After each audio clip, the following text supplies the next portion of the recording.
மக்களே, வெளிநாட்டு வாழ் அனைத்து தமிழ் சொந்தங்களுக்கும் மாட்டுப்பொங்கல் தின வாழ்த்துக்கள். வெளிநாட்டில் மாட்டுப்பொங்கலுக்குலாம் லீவு கிடையாது. டியூட்டியை முடிச்சுட்டு வந்தாச்சு. இந்தியாவில் மாட்டுப்பொங்கல் ஆக போகமாக வேக மாதிரி போய்கிட்டு இருக்கோம். ஒரே ஒரு சின்ன விஷயம் சொல்கிறேன், பிடிச்சிருந்தா லைக் பண்ணுங்கள், இல்லைனா ஷேர் பண்ணி தட்டி விட்டு போயிட்டே இருங்க.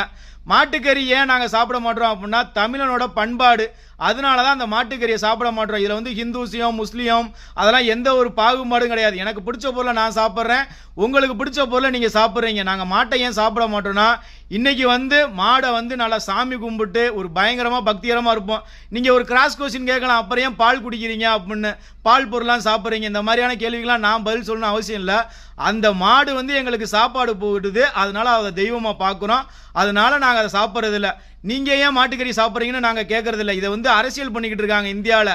நாங்கள் அந்த அரசியல்லாம் பண்ணலை. வெளிநாட்டில் நானும் சலாம் அலைக்கும் சலாம் இன்ஷா அல்லாஹ் இந்த மாதிரி முஸ்லீமான வார்த்தையெல்லாம் சொல்கிறேன். நான் முஸ்லீமுக்கு எதிராகவும் பேசலை, சரிங்களா?